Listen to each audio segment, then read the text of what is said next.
Everyone, तो हम आए हैं आज हेमकुंड की यात्रा करने के लिए और हमने अपनी बाइक लगा दी है यहाँ पे पार्किंग पे। बाइक लगा दी है, ये पार्किंग पेड है और यहाँ पे रजिस्ट्रेशन करा रहे हैं और यहाँ से हमारा ट्रैक शुरू होता है, मतलब यात्रा शुरू होती है हेमकुंड साहिब जी की। तो चलिए आइए चलते हैं। तो यहाँ से हमारी यात्रा शुरू हो रही थी पुलना से और यहाँ हम ये ले रहे हैं डंडे, जो स्टिक है हाथ में वो ले रहे थे क्योंकि ये बहुत ही सहारा लगाते हैं चढ़ाई करते टाइम, तो बहुत ही सहारा लगाते हैं। यहाँ से आप घोड़ा भी कर सकते हैं अगर आप करना चाहते हैं। हमने तो पैदल ही जाने का इरादा किया था। तो आप गोविंद धाम से टैक्सी भी कर सकते हैं और ये टैक्सी आपको पुलना से आधा किलोमीटर ऊपर छोड़ेगी, जहाँ से हेमकुंड साहिब जी की यात्रा शुरू होती है।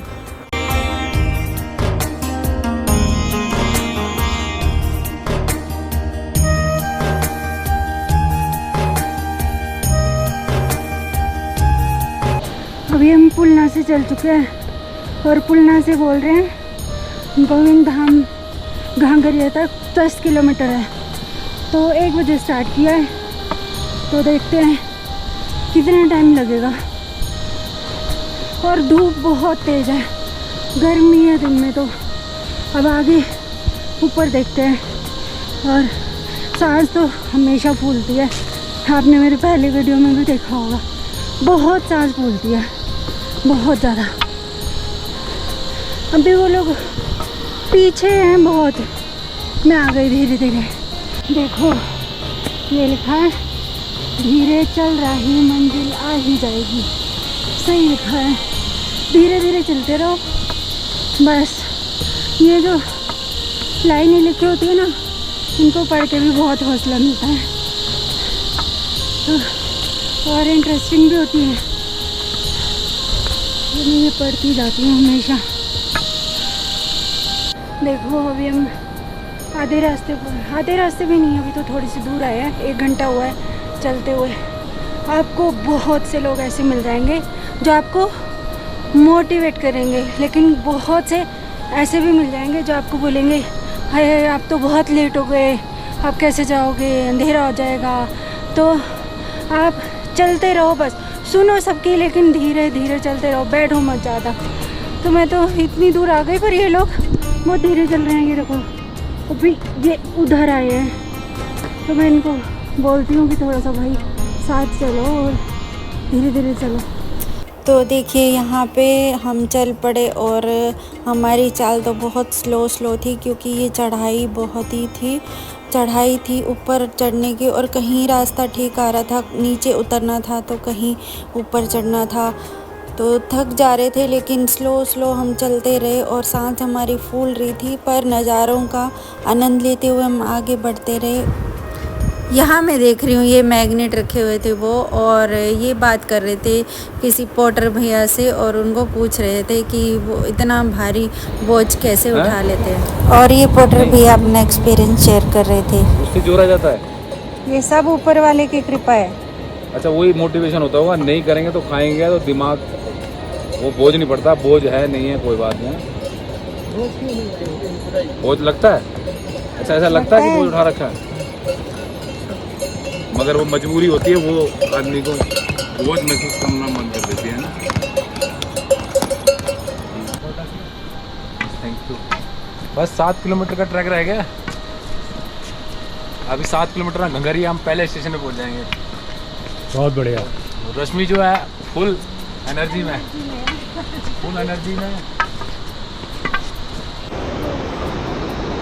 रास्ता देखो आप कितना एडवेंचरस है भाई। इसमें एक ही चीज़ का ध्यान रखना है, जो भी स्टेप है छोटे छोटे स्टेप लेने हैं। स्लो चलो, रेस्ट कम लो, क्योंकि जो हमारा एक्सपीरियंस रहा है रेस्ट लेने का, ठीक है, मेरी बॉडी ठंडी हो जाती है तो मसल्स जो होते हैं ना फिर पेन करने लगते हैं। तो हमने जब भी ट्रैक किया हम चलते स्लो हैं, मगर क्या करते हैं कि छोटे छोटे स्टेप लेते हैं, रेस्ट कम करते हैं, खाना भी कम खाते हैं। अब हमने लगभग 6 किलोमीटर का ट्रैक पूरा कर लिया है और इस ट्रैक को करने में हमको लगे हैं कम से कम 6 किलोमीटर का ट्रैक को पूरा करने में लगे 2 से ढाई घंटे हमें लग गए हैं। और हम पूछे हैं ये भुंडार के बाद जो ट्रैक रह जाता है वो रह जाता है लगभग 4 किलोमीटर का। अब थोड़ा सा यहाँ पर दिए कुछ खा रहे हैं, और ये विक्रम ने चाय बनाई है, चाय पिएगा। कुछ खाने पीने की व्यवस्थाएं ऐसी आपको मिलती रहेंगी रास्ते में। और हम तो एक कॉफ़ी का शॉट ले रहे हैं। चाय बनवाई है, बनाई नहीं है खुद। कोई बात नहीं, बनाई है बनवाई है एक ही बात है। और ये तो कॉफ़ी पीती हूँ बस, और कुछ नहीं। रश्मि ने अपनी कॉफ़ी बना ली है, ब्लैक कॉफ़ी। अब ये ब्लैक कॉफ़ी पिएगी, थोड़ा सा रेस्ट करेंगे, ज़्यादा नहीं। और 4 किलोमीटर का ट्रैक रह गया। अब देखते हैं कितने बजे पहुँचेंगे। इस ट्रैक को करने में हमें 2.5-3 घंटे लगे हैं। पर थकावट को हम कितने बजे निकले थे नीचे से? 1 बजे निकले थे। अभी टाइम हो रहा है 4 बज रहे हैं। लगभग 3 घंटे लगे हैं हमें 6 किलोमीटर करने में। तो इस हिसाब से हम 6 बजे तक पहुंच जाना चाहिए। चलो देखते हैं। तो देखिए ये भुंडार जगह है। यहाँ से आपको 2 रास्ते मिलेंगे, एक ये नीचे का और ये ऊपर का। तो भुंडार से आप ये नीचे वाला रास्ता लेना हमेशा, क्योंकि ये बहुत इजी है और अच्छा भी है। और यहाँ से आपको सीढ़ियाँ मिलेंगी, तो यहाँ से ही आप जाना। और पुल तक बहुत ही अच्छा रास्ता मिलेगा, आधा किलोमीटर कम से कम।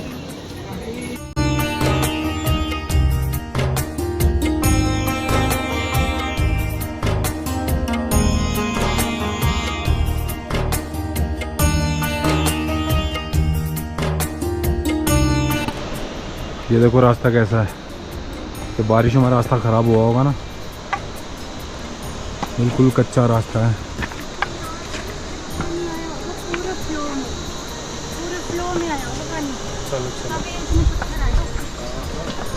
ये मेरे को लग रहा है बारिश में ना तो बहुत ज़्यादा बारिश हुई होगी, तो यहाँ पे फुल फ्लो में पानी आता होगा, इसलिए ये पूरा रास्ता ख़राब हो गया है।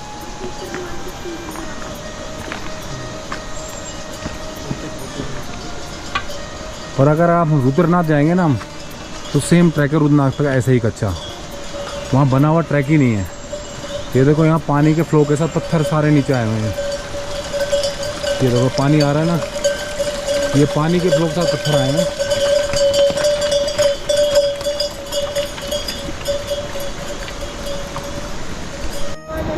ये देखो थोड़े थोड़े बीच में लगा हुआ है, जो आपको ट्रैकिंग करना है ना किस तरीके से, उसमें लिखा हुआ है रुक रुक के चलें, सांस नहीं फूलेगा। तो बिल्कुल सही रखा है। ज़्यादा तेज़ ना चलें, रुक रुक के चलें, सांसों को लेके चलें, क्योंकि ऑक्सीजन लेवल थोड़ा कम होता जाता है ऊपर और आदमी ज़्यादा थकता है। इसलिए उन्होंने गाइडलाइन दी है। इस गाइडलाइन जो है ना, आपको गाइडलाइन को भी फॉलो करना चाहिए।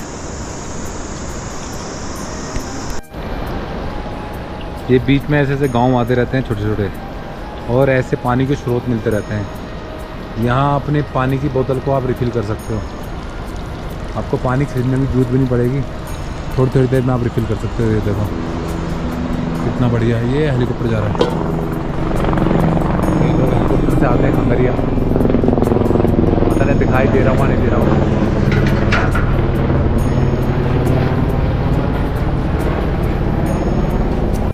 ये देखो ये अखरोट का पेड़ हुआ, ये लगे हुए सारे अखरोट हैं। ये देखो नीचे गिरा हुआ था ना, सूखा है। ये देखो ये निकला अखरोट।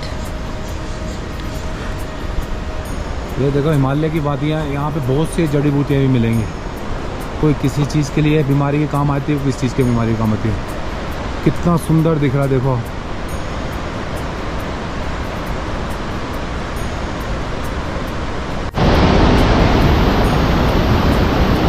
ये हेमकुंड जाने के लिए पुराना रास्ता है, खंगरिया से पहले। नदी का बहाव देखो, और ये है नया रास्ता।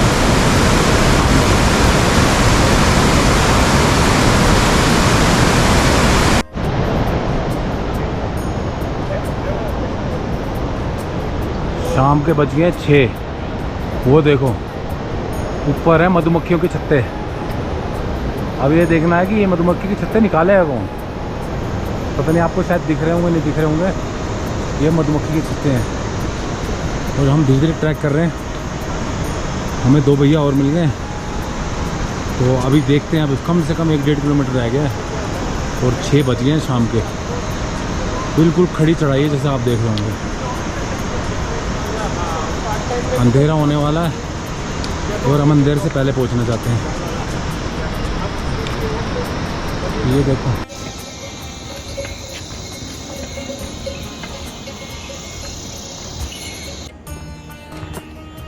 और यात्रा तो ऐसी होती है, ऐसे खूबसूरत जंगल, घने घने जंगल, और जीव जंतुओं की आवाज़, शोर सुनाई देगा आपको, नदी का शोर सुनाई देगा, ऊंचे ऊंचे पहाड़ दिखेंगे, कोई बर्फ़ से ढके हुए, कोई वैसे ही ऊंचे ऊंचे पहाड़। तो बहुत ही अच्छा लगता है। बस आपके ऊपर है, आप कितना चल पाते हैं, किस तरीके से चल पाते हैं। बहुत ही अच्छा लगता है। और जब हम यात्रा कर लेते हैं ना पूरी, तब तो मतलब इतना अच्छा लगता है, बहुत ही अच्छा लगता है। और हमारे अंदर पता नहीं कहाँ से शक्ति आती है चलने की।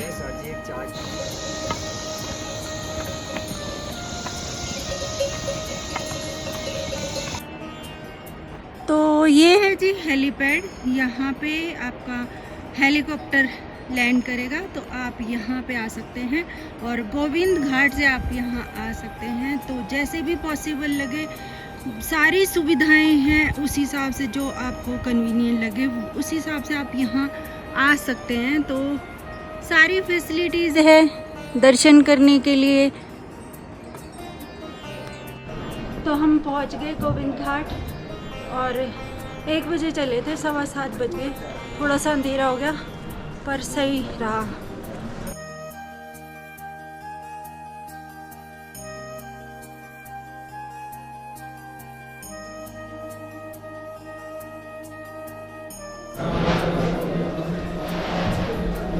ये गुरुद्वारा में गर्म पानी की व्यवस्था है। हाँ, बहुत गर्म है, तो बढ़िया लगता है गर्म।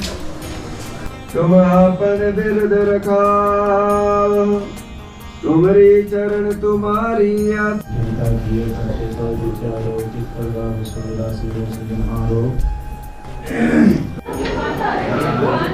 ये हम गोविंद घाट से आ गए हैं ऊपर, घाघरिया गोविंद धाम यहाँ पे आए हैं और 10-15 किलोमीटर है वहाँ से। तो हमने यहाँ पे दर्शन कर लिए वाहे गुरु जी के और कड़ा प्रसाद भी खा लिया। अब हम लंगर करने जा रहे हैं। तो यहाँ हमें बहुत ज़ोरों की भूख लगी थी और हम थक भी चुके थे, 10-11 किलोमीटर चल के आए थे और रात भी हो गई थी, तो बहुत भूख लगी थी। यहाँ हम कर रहे हैं लंगर गुरुद्वारे में, घाघरिया में, गोविंद धाम में। तो उसके बाद फिर हमने यहाँ पे ये गर्मा गर्म दूध पिया और ठंड भी बहुत थी, तो ये गर्म दूध बहुत ही अच्छा लग रहा था। हेलो एवरीवन, तो अभी हम यहाँ से निकले हैं गोविंद धाम से और हमारी यात्रा अभी शुरू होती है। सुबह सुबह ठंड है बहुत, 4:30 बजे का टाइम है और अभी हम निकल रहे हैं। तो देखते हैं कैसे होती है हमारी यात्रा। वाहेगुरु सब ठीक करें। और गुरु गोविंद साहिब जी की तपस्या स्थल में हमारा यहाँ होना, हमारी मौजूदगी यहाँ पे हमारे लिए बहुत बड़ी बात थी। अभी हम आधे रास्ते पहुँचे और वो देखो, ये कृपा अब दिखनी शुरू हो गई है।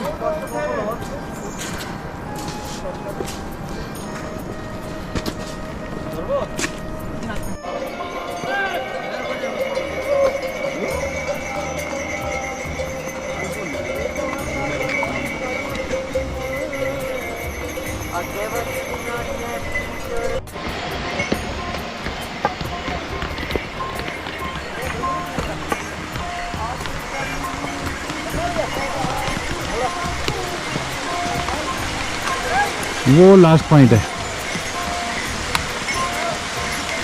हेमकुंड साहब का।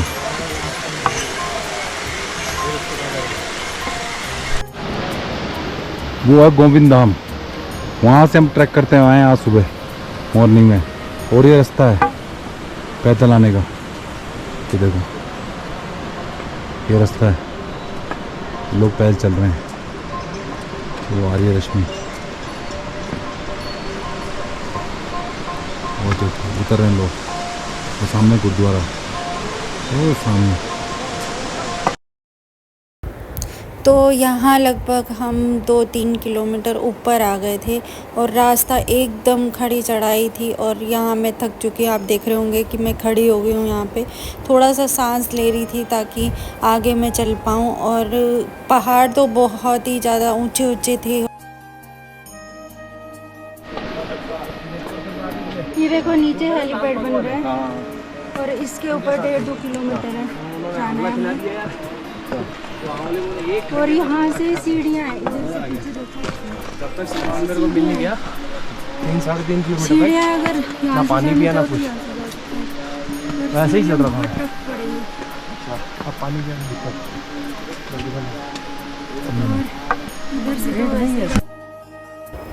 तो यहाँ पे आप देख रहे हैं कितने सारे बादल हैं, ऐसे लग रहा है हम बादलों के बीच में आ गए हैं और बहुत ही अच्छा लग रहा था।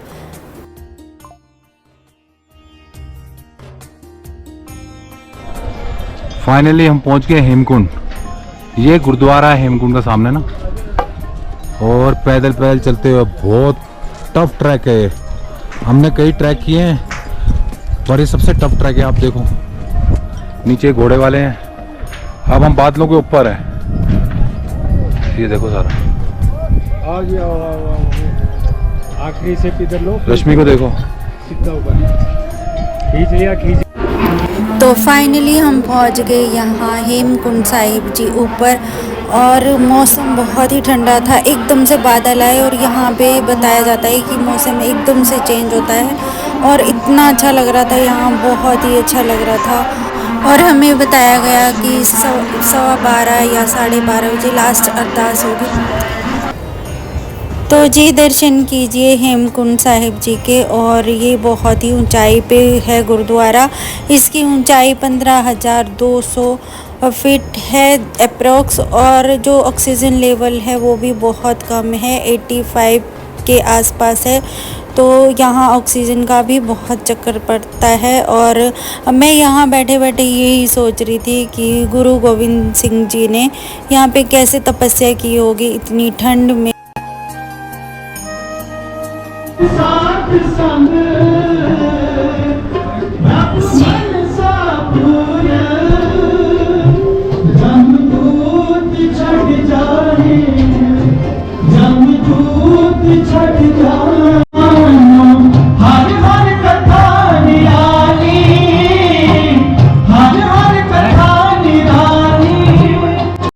तो यहाँ आप देख सकते हैं हम गुरुद्वारे में दर्शन करके आ चुके हैं और आशीर्वाद के रूप में हमें ये रुमाला मिला है और इन नज़ारों को मैं अपनी आंखों में बसा लेना चाहती थी। तो हम पहुँच गए यहाँ पे। बहुत हमारे दिल से इच्छा थी कि यहाँ दर्शन करने आए हेमकुंड साहिब जी के। इन्होंने यहाँ पे तपस्या की है और हमें बहुत अच्छा लगा। और ये लक्ष्मण मंदिर है, यहाँ पे भी दर्शन करके हमें बहुत अच्छा लगा। और सामने देख रहे होंगे आप हेमकुंड है और हम सही टाइम से पहुँच गए, अरदास के टाइम से हम पहुँच गए हैं और बहुत ही मन खुश हो रहा है यहाँ पहुँच के। तो हमारी यात्रा बहुत अच्छी रही, हमें दर्शन बहुत अच्छे हो गए। और यहाँ 1:30 बजे के बाद किसी को रुकने नहीं दिया जाता, तो अभी हम यहाँ से निकलेंगे। तो अब मैं आपसे मिलती हूँ मेरी नेक्स्ट वीडियो में। Till then bye bye.